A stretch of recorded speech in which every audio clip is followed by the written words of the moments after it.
वासावड़ा में विश्व आदिवासी दिवस कार्यक्रम का आयोजन किया गया, जिसमें मुख्य अतिथि के रूप में शिक्षा मंत्री बैद्यनाथ राम एवं मनिका विधायक रामचंद्र सिंह मौजूद रहे।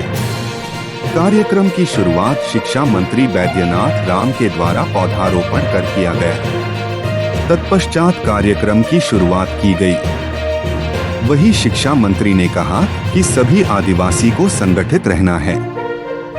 जो पिछड़ा आदिवासी है उन्हें एक साथ लेकर आगे बढ़ना चाहिए, एकजुट रहे और अपनी संस्कृति की रक्षा करें। आदिवासी समाज प्रकृति से जुड़े हुए हैं और प्रकृति की रक्षा करते हैं। देखिए, राष्ट्रमंडल ने यह महसूस किया कि आदिवासियों के अधिकार को संरक्षित करना है, उनकी कला संस्कृति संरक्षित रहे और जो पिछड़ापन आदिवासियों के बीच में है उसको एकजुटता के साथ दूर करना है। आदिवासी हर क्षेत्र में आगे बढ़ें, चाहे वो किसी क्षेत्र में रहते हो, किसी देश में रहते हो, सभी आदिवासी एकजुट रहें और एकजुट रहकर अपनी संस्कृति की रक्षा करें। इनके जो कल्चर है, रहन सहन है, खासकर इनका प्रकृति से जुड़ाव है, तो पर्यावरण की भी रक्षा आदिवासियों ने की है पुराने समय से, लंबे समय से। इनके पूर्वजों का मानना ही था कि हमारे जीवन का आधार जल, जंगल और ज़मीन है। इसकी रक्षा में लोगों ने बहुत काम किए हैं और आज आदिवासी समाज पिछड़ रहा है, तो इसके कारणों पर समीक्षा होनी चाहिए, ये राष्ट्रमंडल ने स्वीकार किया। और 22 से 32 तक का जो 10 साल का समय है, इसको रखा कि आदिवासियों को जागृत करके इनके अंदर एक जागरूकता फैले कि चाहे ठीक है आधुनिक शिक्षा ग्रहण करें, लेकिन उसके साथ साथ अपनी संस्कृति की भी रक्षा करें और अपने बच्चों को अपनी भाषा से निश्चित रूप से अवगत कराएं।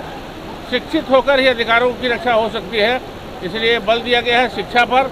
और इनके अंदर जो अलगाव आ रहा है, इस बार का जो थीम रखा गया है, राष्ट्रमंडल ने रखा है थीम कि जो स्वतः जो इनके अंदर अलगाव की भावना आती है, करे क्या करेंगे इस संस्कृति में रह के, ये ऐसा है, जो अलगाव की भावना आती है इसको समाप्त करें और विजातीय जो शादियाँ हो रही हैं उसको रोकें, ताकि अभी जो डेमोग्राफी चेंज हो रहा है, कई हिस्सों में डेमोग्राफी चेंज हुआ है, तो इसको रोकने की ज़रूरत है। आदिवासी लड़कियाँ किसी अन्य विजातियों से शादी नहीं करें, ताकि उससे उनका आबादी घट रहा है। तो आदिवासियों की जो घटती हुई जनसंख्या है उस पर रोक लगे और आदिवासी संगठित होकर अपनी रक्षा करें, अपने अधिकारों का जो अधिकार है उनका, उसके तहत काम करें। और इसके लिए आवश्यक है वो शिक्षित हो, एजुकेट हो और तब सब मिलकर संघर्ष करें अपने अधिकारों के लिए। अपनी गाड़ी में चलता है, ढंग से उड़ाता है, ये हम मजबूर होते हैं, विवश होते हैं। हम लोगों को सोचना पड़ेगा कि हम मुख्य धारा में हम कैसे आए, हमारे बगल के आदमी आगे कैसे बढ़ता है, इस पर हमें चिंतन करना चाहिए।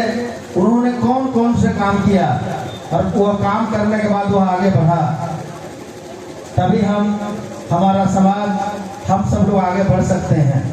आज हम बहुत पीछे हैं। हम इस देश में सबसे पुराने बासिंदा हैं।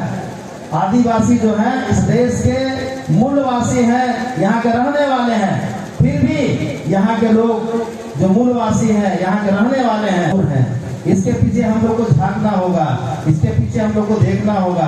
हम निश्चित रूप से शिक्षा के ओर हम आगे बढ़ें। शिक्षा से ही हमारा सभी तरफ का जो हमारा विकास का रास्ता है वह खुल जाता है।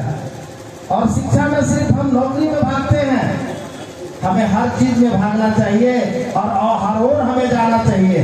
क्योंकि नौकरी सीमित है, लेकिन हमें बिजनेस में भी जाना चाहिए और हम नौकरी में भी जाएं, हर तरफ हम जाएं, अच्छा खेती करें, तभी हम समाज के जो और लोग हैं, दूसरे समाज के लोग हैं, उनके हम बराबरी कर सकते हैं। इसलिए हम आज आदिवासी विश्व दिवस के अवसर पर हम सभी तमाम जो हमारे समाज के लोग हैं, हमारे आदिवासी परिवार के भाई बहन, माता पिता सभी लोग हैं, हम आपसे कहना चाहेंगे कि हम समाज के मुख्य धारा में आने के लिए हमें जो अच्छा काम है, जिससे समाज के लोग और समाज के लोग बढ़े हैं, हमें उनको देख के आगे बढ़ना चाहिए। हम तभी विकास कर सकते हैं। इसी आशा